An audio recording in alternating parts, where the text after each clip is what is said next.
Говорят, что музыка влияет на наши вкусовые ощущения. Знаете, такая акустическая приправа.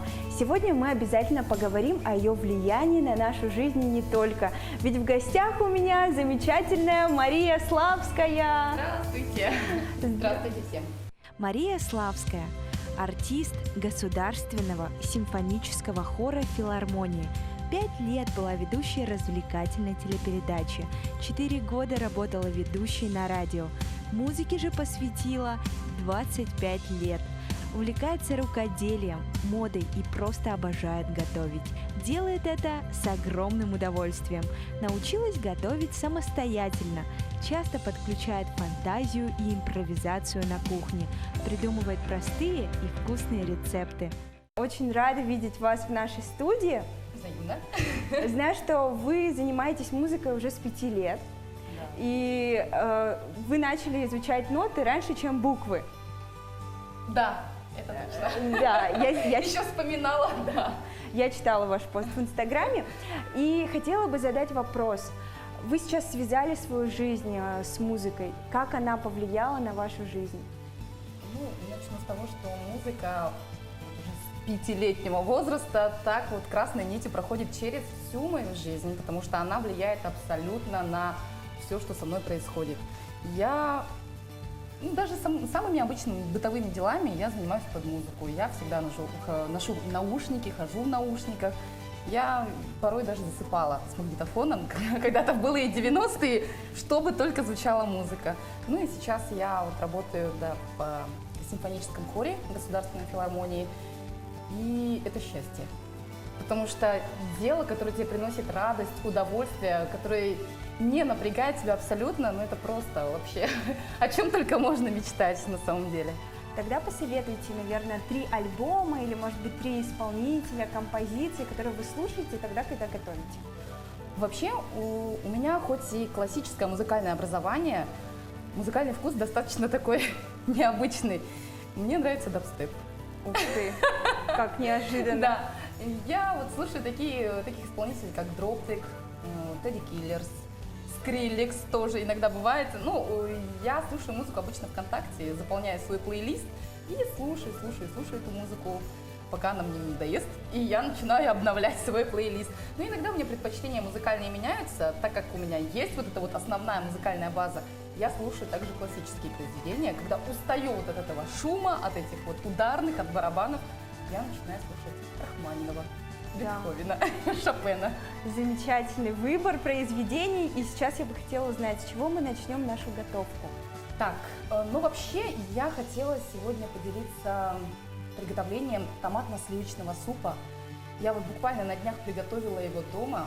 Мои домашние его съели просто по 2 тарелки и прям с ложкой и вместе с тарелкой практически. Поэтому я захотела рассказать об этом рецепте всему миру. Ну, до мира мне еще далеко, конечно, но хотя бы возьмем всю нашу республику, да. И пока у нас будет готовиться томатный суп, сделаем такие быстрые закуски, хлебные кексы. Чего же мы начнем? Так, ну для начала давайте, наверное, сварим куриный бульон. Для этого мы берем курочку, ставим на огонь. Угу. Так, сейчас я включу. Так, и насколько у нас надо ее ставить? Ну, на небольшой такой вот огонь. Все. Ну, минут на 30, наверное. Пусть он пока варится. Мы приготовим хлебные кексы. Этот рецепт я придумала сама, абсолютно спонтанно. Вот, как Менделееву приснилась его таблица, мне практически приснился этот рецепт. Я еще скинула мужу в WhatsApp ингредиенты ночью, чтобы не забыть. Утром проснулась и первым делом достала старый хлеб, который у нас остался. Ну, бывает же, старый хлеб остается, и жалко его выбрасывать. Вот мы берем, отрезаем вот эти вот все корочки. Я, наоборот, очень люблю корочки. Нет, их, конечно, можно использовать, но для того, чтобы у нас дело пошло быстрее, мы возьмем только мякоть, а корочки можно. Я еще знаю, для того, чтобы быстро приготовить то или иное блюдо, нужно резать очень мелко, тогда все быстрее сварится и прожарится. Да, как раз таки вот на такие ломтики мы сейчас хлебушек нарежем, мякиш, и закидаем его в емкость. Так, давайте я помогу. Вот сюда. Отлично. И заливаем вот это дело все молоком. То есть ингредиенты абсолютно все те, которые есть в каждом холодильнике. Это на случай незваных гостей. Незваных гостей прям.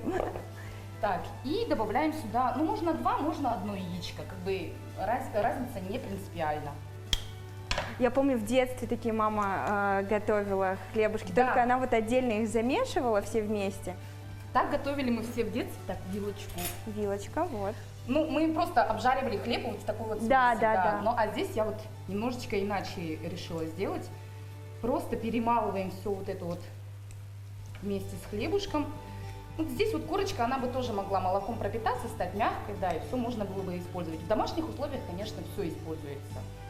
Здесь мы только мякушку берем. И вот так вот вилочкой разминаем.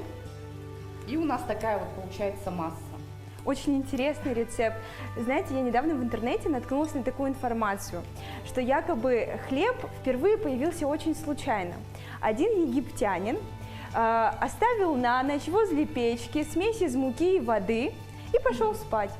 Утром просыпается, а у него там такое нежное, пышное тесто. И он решил его приготовить, и получился, собственно, хлеб.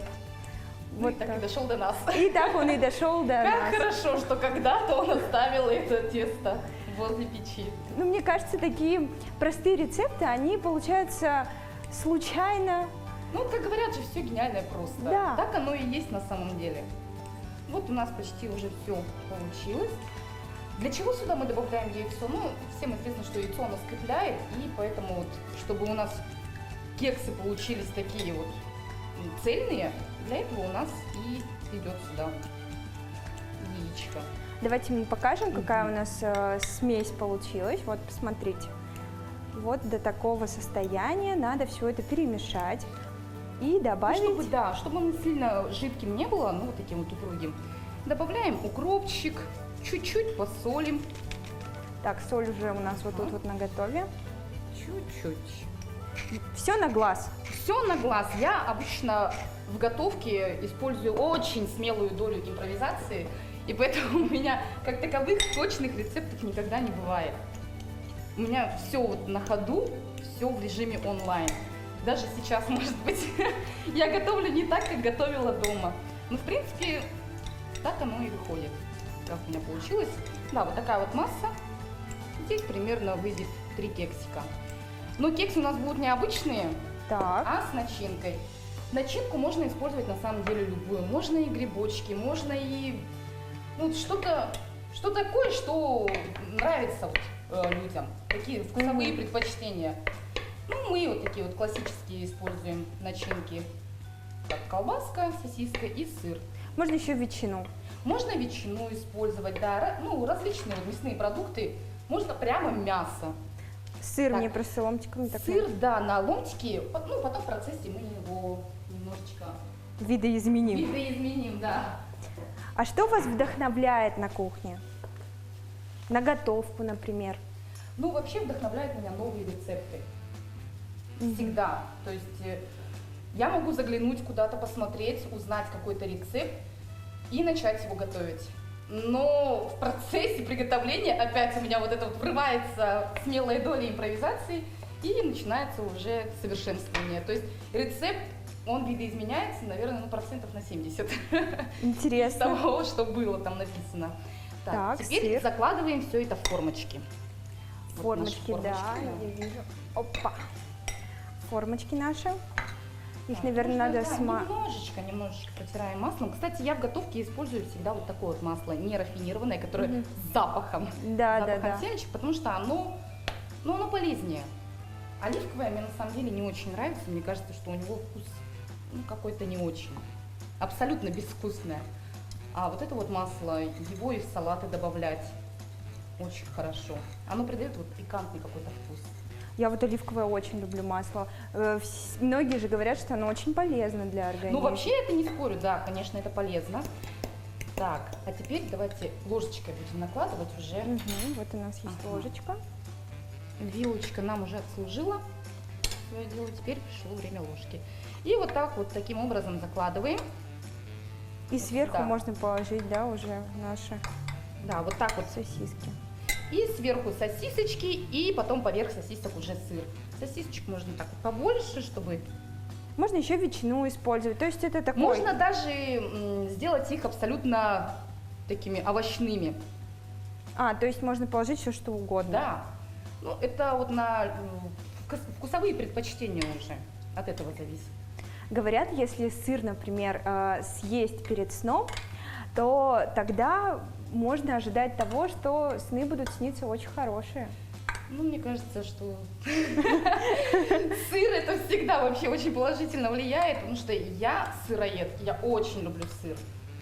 Я, ну, можно сказать, сырный гурман. Я, конечно, не пробовала самые дорогие сыры, которые славятся своими ценами и с тяжелой добычей, но сыр, конечно, я очень люблю. А в кухне, например, когда вы готовите, вы любите делать это с кем-то, или вы хотите вот так вот закрыться от всех и готовить одна, например? Нет, я никого не допускаю до кухни, когда готовлю. Ничего себе! Да, и ну, вот бывает же такое еще с детства. Пока ты готовишь, вот не трогай эту оладушку, пока все не будет готово. Вот не трогай этот блинчик, пока я все не приготовлю. А то вот так вот растаскивают, и потом ты хочешь поставить тарелку полную, она получается какая-то такая уже подъеденная. Поэтому я никого не пускаю, говорю, будет готово, придете, покушаете. Все. Какое блюдо для вас было самым волнительным? Самым волнительным. Ну, вообще, мне как-то легко давалась всегда готовка. Меня особо даже никто не учил, я как-то сама все это делала, все в импровизации, опять же. И единственный раз, вот в детстве, я помню, хотела приготовить по рецепту, строго по рецепту, ризотто с овощами. Я слова-то такого не понимала вообще. Но я готовила стабильно, вот все по рецепту. Но у меня это не получилось, и для меня это был очень большой удар. Я тогда расстроилась и разочаровалась в своих кулинарных способностях. Но в итоге потом со временем и с опытом все уже начало получаться лучше. Самое главное в готовке, да и в жизни и вообще во всем, это уверенность. Даже неправильно взятая нота уверенно – это импровизация. Ничего себе! Давайте, кстати, о музыке поговорим. Вот вы успеваете на работе, да, вот и пеете, все это делать, и домой приходите уставшие. Дома поете? Дома пою. Вот такой вопрос нам задают. У нас коллеги-оркестранты есть, ну, то есть они тоже музыканты, но они играют на музыкальных инструментах. И мы вот периодически, когда у нас перерывы наступают, выходим в магазин и поем, выходим после работы, поем, что-то себе под нос напеваем. И они спрашивают, вы не устаете петь постоянно? Я так на них смотрю, конечно. Ну, в смысле, потому что я это люблю, и я это всегда делаю. Так, ну вот. Давайте уже покажем, как у нас получилось. Да. Вот такая вот красота. Это хлебные кексики с начинкой. Да, и сейчас их можно поставить в духовку. И минут на 20. И пока они там будут готовиться, Хорошо. мы уже можем приступить к приготовлению супа. Суп, который я приготовила вот для своих домашних. А почему сегодня вы выбрали именно такой перечень блюд? Ну, я хотела сделать что-то такое простое и очень доступное, что мог бы сделать даже ребенок. Его очень хорошо готовят именно с детьми. Они вовлекаются, им интересно, они очень активное участие принимают в этой готовке. Так.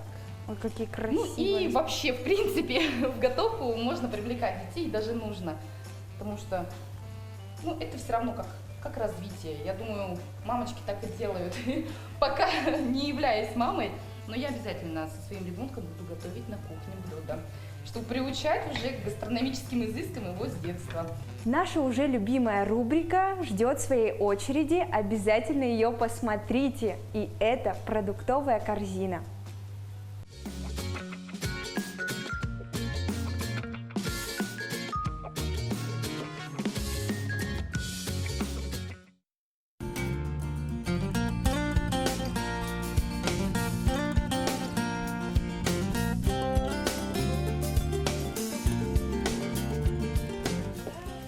Как и многие девушки, я, конечно же, слежу за своим весом, за своим питанием. Это то, что я ем. Поэтому правильное питание, правильный подбор продуктов для меня обязательно. И первым же делом, конечно же, я беру то, без чего не обходится мой рацион дня. Это геркулес. Его я ем на завтрак. Это самый лучший завтрак, и стоит он 46-48 рублей. Цены разные. Вообще я люблю большие магазины за разнообразие продуктов и за разнообразие цен. Кстати, геркулес, он обладает свойствами детоксикации, выводит из организма лишние вещества. Из него получаются очень вкусные блинчики на завтрак, и их можно использовать вместо риса для приготовления тефтелек и котлеток. Правильное питание – это не только курица и гречка, но еще и экзотические крупы, чечевица, нут, маш, фасоль. Кстати, у меня был такой случай, когда я только-только начала знакомиться с правильным питанием, я купила фасоль. Естественно, он у меня варился 5-6 часов, потому что такие крупы нужно замачивать на 6-8 часов. Сейчас я это делаю на ночь, и утром просто варю 30 минут на медленном огне.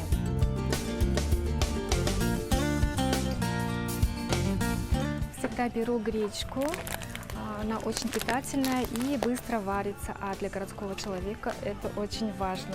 Кстати, в гречке содержится 8 незаменимых аминокислот, которые помогают организму избавляться от лишнего веса без вреда для здоровья. Макароны я выбираю исключительно из твердых сортов пшеницы. Их можно и нужно кушать.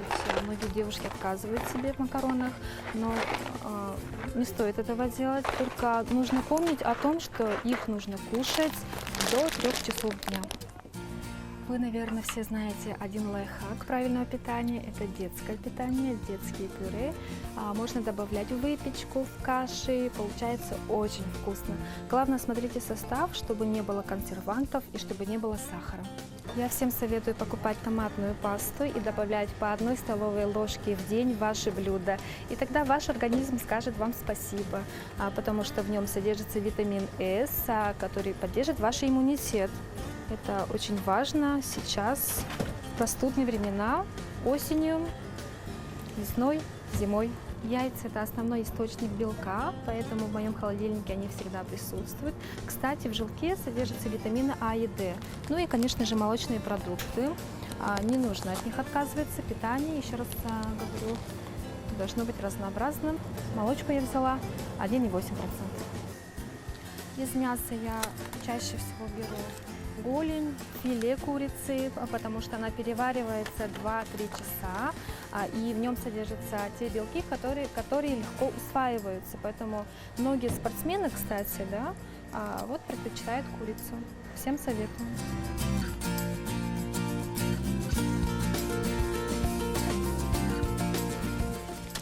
Как вы видите, правильное питание может быть вкусным, разнообразным, без вреда для фигуры и бюджетным.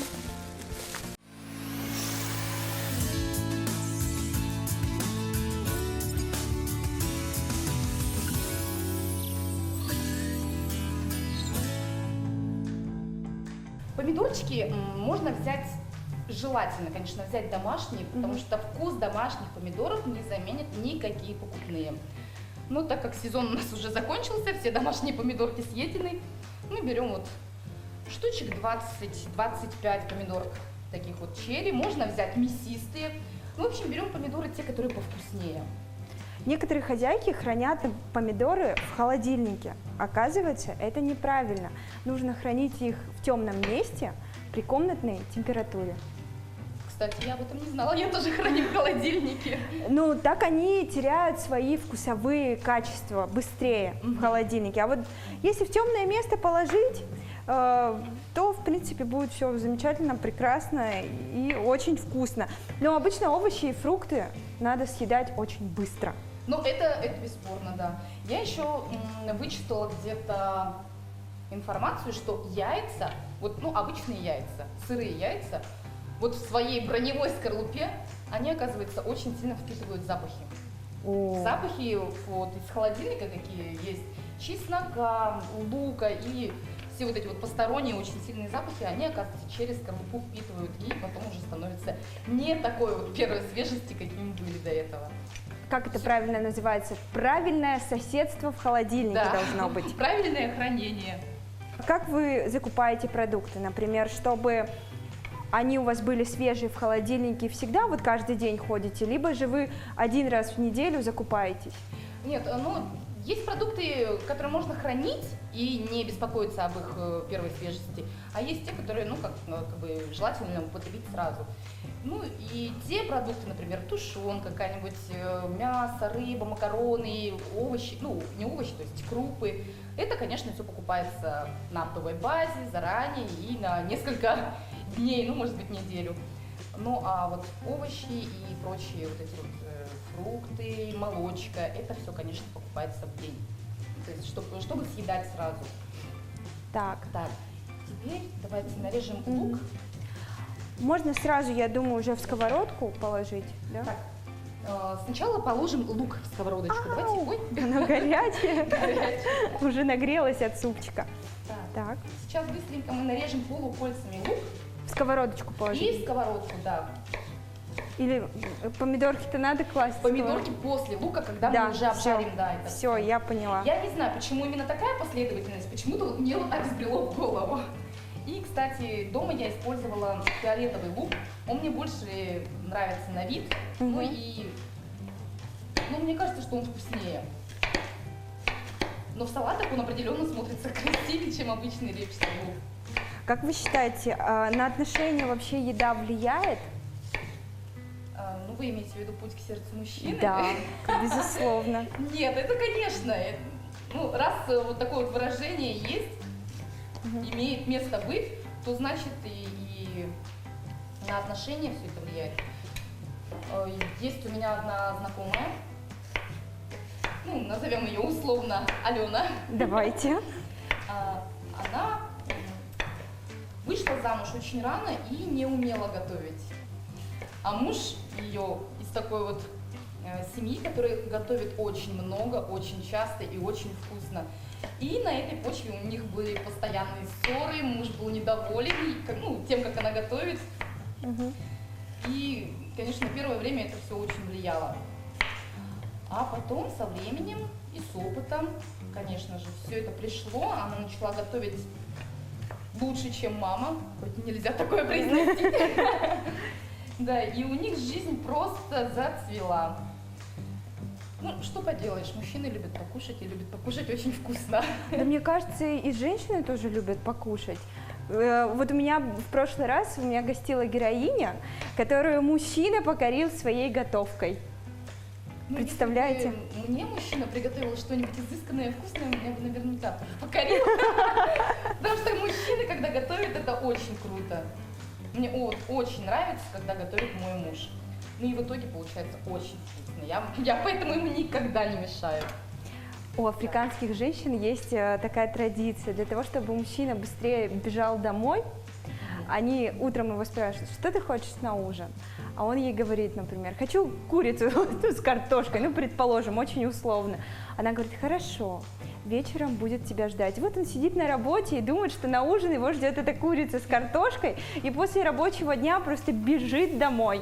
Вот такой вот лайфхак. А есть ли такие секретики у вас, например? Кулинарные именно? Ну, что-то связанное с едой. Может, вы с помощью еды манипулируете людьми? Ну, как... Техникой манипуляции я пока еще не овладела, но то, что я готовлю умело, вкусно, хорошо, это выдает мне свои плюсы. И родные очень любят, когда я готовлю, и мужчина мой тоже очень любит, когда я готовлю. Ну и все, в принципе, очень отмечают мое умение приготовить и еще красиво подать. Кстати, о подаче это вот отдельная тема. Я очень красиво люблю сервировать, подавать, чтобы это вот при одном только взгляде хотелось уже съесть. Потому что посуда, она тоже как бы влияет на внешний вид. Если возьмешь вот такую вот белую тарелочку, красиво все разложишь и подашь, то из красивой посуды даже еда вкуснее становится. Ну вот для меня лично так. Интересно, очень так, интересно. И теперь давайте на сковородочку. Так, давайте мы вон лук. там вот Мгм. Давайте вот та сковородочка у нас. Так, лук и чеснок. Чеснок, кстати, я про него не сказала, но чесночок мы тоже кладем, нарезая его просто на кружочки тоненькие. Так, давайте я... Оп. Лук сейчас, мне кажется, очень полезно. И чеснок, и лук, и вообще, в принципе, пока еще сезон овощной не закончился, мне кажется, нужно употреблять овощи в бешеных количествах, чтобы сохранить здоровье, чтобы повысить иммунитет, ну и все прочее. Я, конечно, не помешана, скажем так, на правильном питании, но очень люблю качественные продукты. Так, теперь мы подключаем сковородочку. Давайте я помогу. Так, помогать. Я потому что к чужим плиткам отношусь очень критически, с большой опаской и с недоверием. Так, Потому что всё у свои нас. плитки я хорошо знаю, а другие вообще без понятия. Такое бывает. Сейчас у нас сначала прожарится вот наш чеснок с лучком, и потом сверху мы уже добавляем помидорки. И пока они будут все эти помидорки вариться, я думаю, можно сделать десертик, потому что он очень быстрый. Давайте, я предлагаю вам перед десертиком спеть. А то мы все о пении, о музыке, а вот нам надо спеть. Так. Есть у меня одна любимая песня. Так. Она, в принципе, достаточно популярная. Смотрели мюзикл «Чикаго»? Обожаю мюзикл «Чикаго». Вот. И, в принципе, мне нравится вот такой стиль музыки тоже. Такой немножечко хамоватый, нагловатый, Хамоватый, джаз, да, да, и плюс что-то такое. И вот там есть сцена «Хранительница ключей», «Владычица решеток», «Госпожа Казимата убийц», «Матрона Мама Марта». Ой, у меня аж мурашки пошли по коже. И начинается: «Все цыпочки, укрытые крылом мои, ответят, что я словно мама, и люблю их всех, они меня вдвойне. У нас система есть, система здесь, ты мне, я тебе». У нас такое музыкальное сопровождение. Кастрюлька у нас кипит, тут Да, жарится. можно было бы и включить музыку, можно и петь самим. Можно и Пока петь все это самим. готовится. Потому что мой девиз по жизни «Песня нам строить и жить помогает» никогда еще не подводил. Если что-то нервничаете, например, что-то происходит, вы так раз открываете новую партию и начинаете петь. Ну, в принципе, музыка же всегда нам помогала. Когда мы грустим, мы слушаем грустную музыку, чтобы вытянуть из нас всю вот эту вот депрессию, все эти слезы. Когда мы веселимся, мы слушаем положительную, веселую какую-то музыку, которая еще больше поднимает нам настроение. То есть я вообще не представляю жизнь не то что свою, а жизнь всего человечества без музыки. Это просто невозможно. У нас там лучок, он уже пожелтел, вон, посмотрите, какой он стал золотистый. Ну, примерно такого золотистого цвета его довели, да, и вот сейчас помидорчики. Помидорки лучше У нас тут маленькая авария. срезан вниз. То есть даже целая техника. А почему вот именно так надо класть? Так, ну вот это вот я тоже не знаю, но я готовила вот по определенному рецепту, который я нашла, потом его видоизменила, конкретно причем. И, ну я так думаю, что чтобы они больше пропеклись. Ну, сок, Да. наверное, из них вышел, Да, вот чтобы этот вот вышел сладенький. сок. А сейчас предлагаю прерваться на небольшую паузу, после которой мы обязательно вернемся.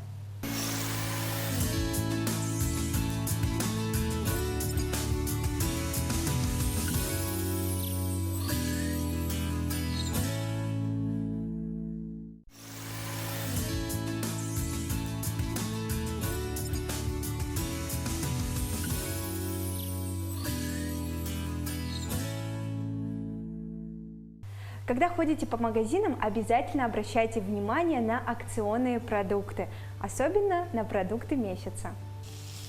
А где нашли такой рецепт?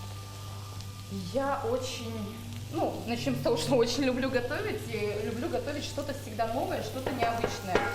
Потому что макароны с тушенкой, картошка с мясом и рис с котлетами, этим уже никого не удивишь. Какие у нас тут ароматы потрясающие. Я сохраняю рецепты в Инстаграме, вот, допустим, которые увижу, интересные нахожу, я их обязательно сохраню. И у меня вот эта вот лента сохраненного, она вся состоит практически из рецептов, из одежды, из упражнений, которые помогают держать себя в форме. У меня как-то подружка смотрела ленту с этими рецептами. Я такая говорю: ой, ты что, планируешь что-то приготовить? И она мне такая говорит: нет, я просто сейчас очень хочу есть. Так что, знаете, между прочим, вот такие вот цвета в блюдах, как красный, оранжевый, они очень поднимают настроение. Очень-очень поднимают настроение. И чем разноцветнее и красочнее блюдо, тем настроение будет лучше. Например, взяли с утра себе не просто яичницу приготовили, а с помидорками уже чуть-чуть веселее. Перчиком, с горошком. Вот это вот моя фишка, кстати. Я очень люблю цветное, очень люблю вот яркости и краски в блюдах. Мое любимое блюдо — это борщ. Потому что там разнообразие и вкусов, и цвета, и он у меня всегда насыщенно, вот практически бордово-красный. Вот до такой степени я очень люблю. Я люблю делать рагу овощное с мясом, потому что добавляю туда самые разные овощи, и перчики, и морковку, и лук, и вот что придет в голову, то я добавляю. Главное, чтобы это было разноцветное, красивое и при подаче вызывало не только восторг, но и аппетит большой. Вот, пока помидорчики тушатся, нам необходимо в стаканчик налить чуть-чуть куриного бульона. Зачем? Этот стаканчик нам пригодится дальше, впоследствии приготовления. Супчика. Да. Угу. Так, вот этот стаканчик пусть здесь стоит, остывает пока что. Я знаю, что вы 4 года работали на радио. Очень интересно поговорить с ведущей радио, потому что для меня это какой-то... это такая зона для меня, которая абсолютно мне неизвестна, но очень интересна. Какие были самые запоминающиеся случаи? Запоминающиеся? Ну, знаете, есть такие запоминающиеся радиослушатели, которые стабильно каждое воскресенье, ну, предположим, в 8 или в 6 утра, звонят и начинают настоятельно требовать поставить вот эту песню. Каждую неделю, каждое воскресенье, вот стабильно в то же самое время. Поставь, а то звучит что-то не очень хорошее, да. И то есть и об этом радиослушатели уже знают абсолютно все диджеи. Только поднимаешь телефон, алло, радиостанция СТВ, слушаю, и сразу узнаешь голос. А, это вы, здравствуйте. Но самое необычное — это, конечно, прямые эфиры, потому что там нет права на ошибку. Ну, тем не менее, ошибки все равно допускаются, все это бывает, но в прямых эфирах нужно себя держать прям в ежовых рукавицах. Ну, не то чтобы нецензурно, как бы, не выражаться, это даже не оговаривается. Правильно ставить ударение, подбирать правильные слова, правильно формулировать свою мысль. И это все нужно уместить вот в те временные рамки, на которые рассчитана, допустим, вот эта игра, да, в прямом эфире или еще что-то. Но это, конечно, сложно. Тяжело, но научиться можно. Так, у нас уже там... Вы бесстрашно берете все горячее, сразу видно опытную хозяйку. Ну, в принципе, они уже готовы. Да. Люблю острые блюда. Я всегда добавляю красный перец практически во все, ну, кроме десертов, конечно. Сколько соли вы добавляете? Это потом все разбавится. Так, и красный перчик вот у нас там был. Красный перчик мы добавляем, да. Угу. Укропчик. Можно добавить любимые приправы, паприку, там прованские травы, еще что-нибудь. Я добавляю обычно свои любимые приправы. Сахар добавить в подлив, в борщ, в тесто для пирожков, в тесто для пиццы. Везде, если добавлять сахар, то это только улучшает вкусовые качества. Это мой такой небольшой секрет кулинарный. Ну, может быть, не только мой, может быть, об этом все давно знают. Прям специи добавляете так смело? Да. Резко? И все всегда на глаз. Ничего себе. Помидорчики у нас практически готовы. И теперь эти помидорчики мы выкладываем в формочку. Вот в эту, да, у нас? Да, можно сюда. Такие вот помидорчики. Так, а зачем мы вот так вот поменяли? Сейчас мы будем запекать эти помидорчики, ну, примерно минут 20-15, Мгм. чтобы у нас уже все было готово. А зачем вот нужен этот процесс? Так интересно. Вот, чтобы они все вот пропеклись, чтобы приобрели новый вкус, и чтобы стали мягче, ну, в общем, чтобы выделили весь сок, все свои вкусовые качества максимально. Давайте мы отправим в духовочку Да, наши. Сейчас нужно запечь вот эти помидорки. вот помидорчики. Духовочки. Отправим к нашим кексикам. Мгм. Минут на 15, на 20. Это мы режем петрушку. Зелень, она вообще шикарно придает Зелень, да, аромат, она всегда украшает. освежает вид блюда. Вернемся к музыке. Я знаю, что классическая музыка может даже придать блюду определенному вкус. Вы верите в это? Все, что связано с музыкой, я во все верю, абсолютно во все. Я даже знаю, что, будучи в положении, девушка, которая слушает классическую музыку, ну, она уже, получается, развивает своего ребенка в правильном направлении. Нам осталось дождаться супчик, осталось дождаться нашу духовочку. А это мы мяско зачем готовили? Так, ну, в принципе, суп у нас будет на основе куриного бульона и с курицей, Мгм. с куриными кусочками. Вот уже вареную курочку можно вытащить. Дождемся, пока она остынет. Давайте поговорим Да. про силу музыки. Тяжело, наверное, вот разговаривать и в то же время за процессом следить, или нет? Ну, так вот немножечко бывает, да. Есть что-то такое, но вообще, когда я училась в музыкальном колледже, я училась на теоретическом отделении, к нам приезжала профессор Дина Кирнарская. И я очень хорошо запомнила ее слова, потому что она говорила о том, что если вы отдаете своего ребенка в музыкальную школу, то вы обеспечиваете ему хорошее развитие. Потому что музыкант, когда смотрит в ноты, ему нужно увидеть верхний нотный стан для правой руки, увидеть нижний басовый ключ для левой руки. То есть отдельные вот эти вот линии увидеть, а потом их еще и соединить. То есть голова работает вот в таком вот напряженном режиме и должна все это переварить.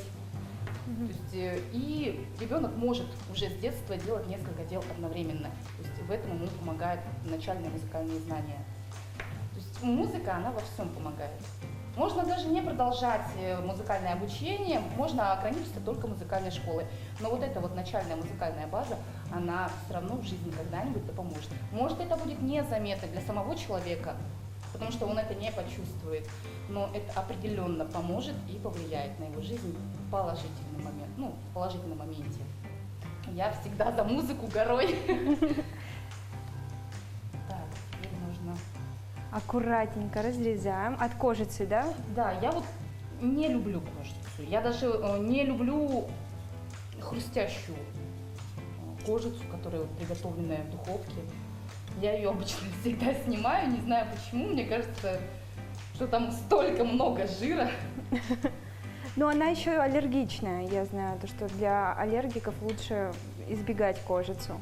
Ну, вообще в кожице нету особо каких-то полезных, наверное, свойств, кроме холестерина. Мне кажется, она абсолютно здесь не нужна. У нас супчик с томатами, с курочкой. Еще мы туда, я помню, добавляли чесночка и побольше специй у нас было. Да, специи это прям обязательно. Но при этом специи должны быть натуральные. Я всегда добавляю либо сушеный укроп, сушеный можно добавить чеснок, паприку, вот что-то такое, что добавляется без соли. То есть есть конкретно соль. Мы солим суп или блюдо, что-нибудь. А вот эти вот универсальные приправы типа ролтон, либо на говяжьем бульоне, что-то такое, я их вообще не воспринимаю. такие приправы, они только портят вкус и делают его искусственным. Такое вот мне не очень нравится. Посмотрим на кексики наши. Люди, мои знакомые, которые узнают, что я работаю в филармонии, очень часто произносят: ой, я бы тоже хотела так работать, петь и еще и деньги за это получать. И меня это всегда немножечко даже раздражает, потому что люди думают, что ты просто сидишь, поешь и потом получаешь зарплату. Нет, это в корне не так. Петь правильную мелодию, попадая в ритм и в слова, это только 2% успеха. А то, что вы, допустим, слышите на концертах, вот итог нашей работы, наше выступление, это адский труд на самом деле. Это зависит от подачи, от позиции, от правильного извлечения звука. В каждом произведении свой образ, свой характер, своя мысль. Все это нужно передать, все это нужно правильно подать. Все эти динамические оттенки, это очень большая наука на самом деле, это очень сложно. И некоторые этого даже не выдерживают. Есть такие люди, которые уходят с этой работы, потому что им становится тяжело. А вот такие сильные личности, как я, до сих пор держатся. Очень скромно прозвучало. Очень, да. Ну правильно, себя надо любить, а еще нужно любить вот эти вот красивые. Посмотрите, какие они красивые, получились хлебные маффины. Вообще, если ставить в разогретую духовку, то они получаются вот с такой румяной, красивой корочкой. А мы немножко поторопились, но ничего Да. страшного. Вот такие они у нас получились. Можно их вынуть, и там получается у нас расплавленный сыр с сосисочками и вообще вот как на очень быстрые такие бутербродики для Самый гостей, раз. да, для... Ну или вот когда после работы приходишь, быстренько все сделал, наготовил и нормально. Пока мы тут все готовим, украшаем, у нас идет процесс, предлагаю прерваться на рекламу.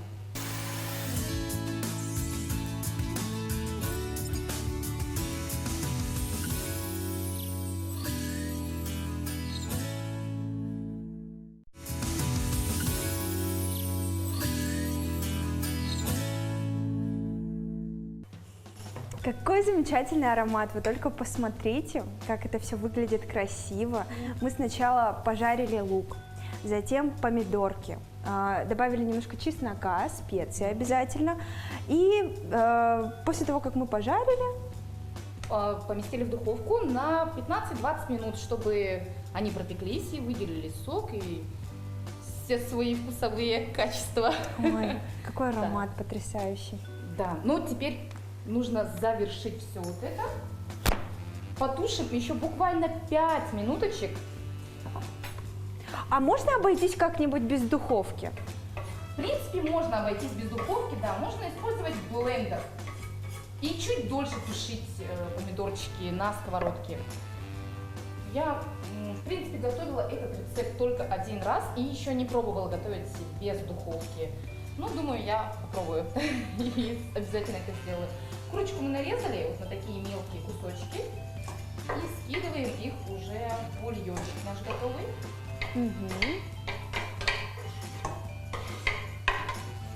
Мелко-мелко нарезали. Да, просто мелкими. И теперь добавляем самые главные ингредиенты. Это вот сливки. Я взяла 25%. На глаз, ну, примерно вот так. Это у меня где-то 200 мл, наверное, вышло. Ну, стаканчик Да. получается. Ну, примерно, да. Примерно так. Так, и у нас еще лопаточка была. Лопаточка у нас ждет нас здесь. Потрясающая смесь получилась. Так, Интересный да. очень рецепт, очень интересный. На вкус я могу вас заверить, что это вообще обалденно. Это очень вкусно.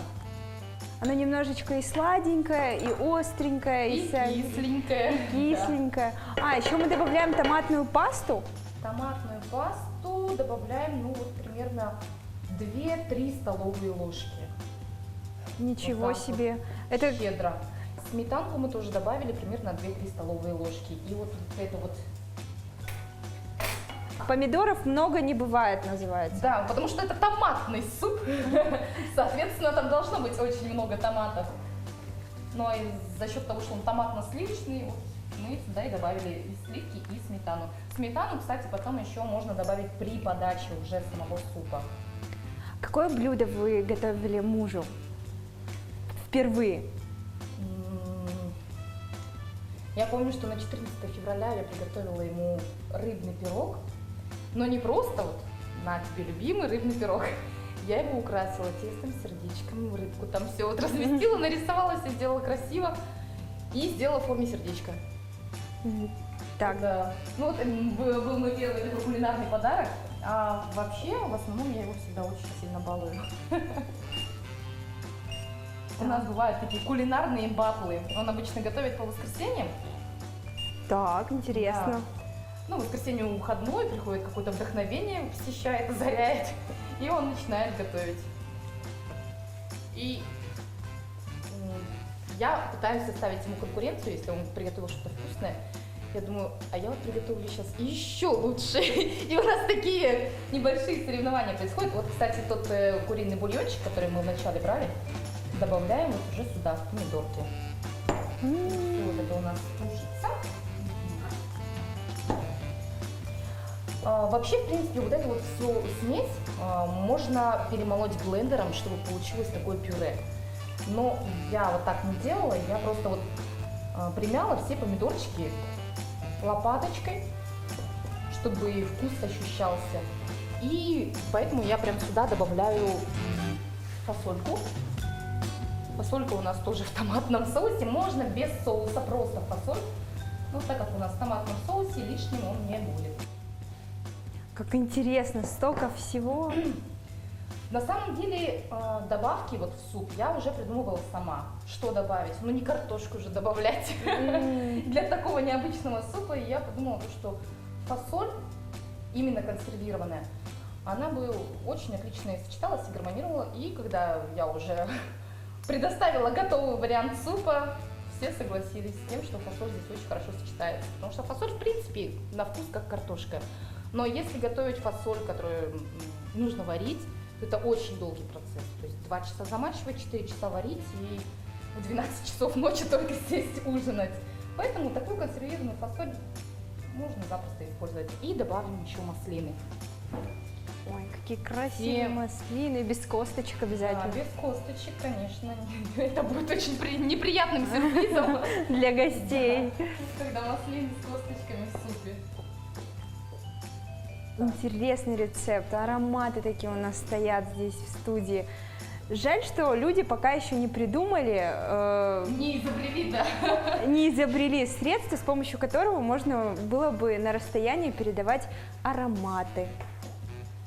И все это буквально 5-8 минуточек тушится. И вот из такого батончика можно сделать либо обычные сухарики, такие пшеничные, можно ржаные сделать, или прям вот такие вот ломтики хлебушка, тоже в духовке прогреть до румяной корочки и подавать вот прям с ними. Это выглядит и красиво, и на вкус это вообще очень обалденно получается. А еще для вас мы подготовили очень интересный сюжет, который стоит посмотреть. Продукты можно использовать не только для приготовления интересных блюд, но и для поддержания красоты. О своих бьюти-рецептах расскажет артистка балета Ксения Лукина. Сегодня я с радостью бы хотела поделиться с вами своими рецептами красоты. Это омолаживающая маска и очищающий скраб на основе сметаны. Начнем, пожалуй, с маски. Для этого нам понадобится 1 желток, 5 грамм меда, половинка банана и 20 грамм жирной сметаны. И я думаю, у каждой хозяйки найдутся такие продукты. Большую часть ингредиентов я уже подготовила, осталось только натереть банан, чем мы сейчас и займемся. Такая маска разгладит мелкие морщины, успокоит, лицо будет сиять свежестью, молодостью. Такую маску я делаю 1 раз в неделю, накладываю на 10 или 15 минут и смываю теплой водой. С бананом мы справились, теперь надо его смешать с желтком и с медом.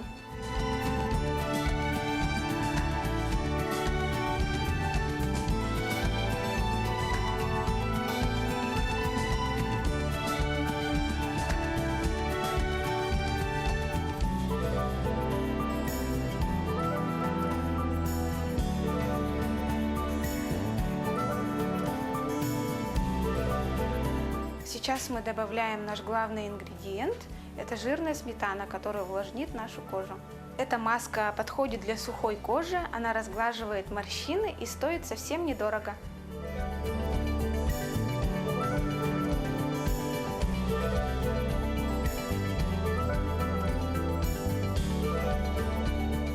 А сейчас самое время приготовить наш домашний скраб. Для этого нам понадобится 20 грамм творога, 10 грамм морской соли, обязательно без отдушек и красителей, и 20 грамм жирной сметаны. Первым делом мы смешаем сметану с творогом. Творог и сметану надо хорошенько перемешать, измельчить. И последний шаг – это добавление соли. Маску и скраб нужно наносить один раз в неделю на чистое распаренное лицо. Не надо надавливать или натирать, надо слегка массирующими движениями проводить по лицу и смыть теплой водой.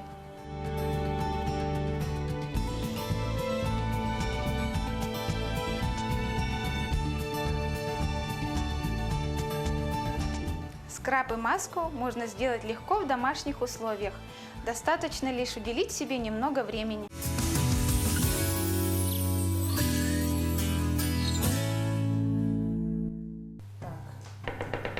Ну, я думаю, уже можно Добавлять. добавлять бульон. Самый ответственный момент, вручаю. Самые. Ой, так, аккуратненько. Оп. И так вот, чтобы оно все не разбрызгалось. Ой. Ой. Сейчас я быстренько тут спасу положение. Хоп-хоп-хоп, Вы быстро. знаете, на кухне, я думаю, не такое бывает. Ну, главное, творческий процесс. Да, вот самое главное процесс. Еще и под музыку, если, то вообще все отлично. И мне тоже кажется, что на кухне главное уверенность, главное не бояться. Если что-то не получилось, то в следующий раз обязательно получится. Ничего страшного, все приходит с опытом. Никто не родился уже с кулинарными врожденными способностями. Все учатся на своих ошибках. Ну, желательно, конечно, учиться на чужих ошибках. Вот как, например, на моей. Нельзя заливать со сковородки. Все до последней капельки. Такой получился у нас оранжевый супчик. Ну, вот, если в блендере перемолоть это все, то он будет еще более красненький такой. Я думаю, что в этом супе есть что-то итальянское, мне кажется. Вот томатно-сливочный, но это не для российской кухни. Не свойственно.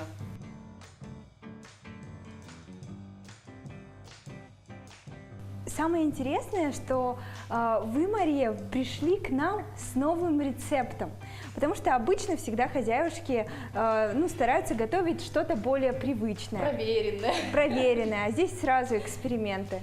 Да, я вообще человек очень рисковый. Но я на кухне веду себя очень уверенно. Даже если у меня что-то не получается, я говорю, так и должно быть. Вот такие красивые у нас блюда сегодня получились. Это у нас супчик томатный. Томатно-сливочный. Томатно-сливочный супчик. Я уже вижу, что вы сметанку добавили сюда. Я бы еще добавила сюда зелень петрушки, либо зелень рукколы для усиления вкуса. Мне не терпится уже попробовать, если честно. Так. Очень вкусно. Прям Да. перчинка отдает. Отдает перчинкой, вкусненько. Я думаю, вышло неплохо. Очень вкусно. Я обязательно возьму этот рецепт на заметку. И вы, дорогие хозяюшки, тоже берите рецепт на заметку. Он хоть и необычный, но безумно вкусный. А ароматы после него в кухне остаются потрясающие. Итак, наши хлебные маффины. Как мы уже говорили, надо использовать силиконовую форму, чтобы они лучше выпрыгивали прямо с этой формы. А если чуть-чуть не получилось, можете вот так вот зеленью посыпать, как мы сделали. И, в принципе, все В замаскировать. принципе, на вкус это никак не влияет.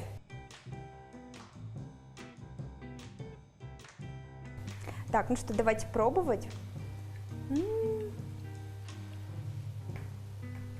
Такие горячие хлебные бутерброды с сыром.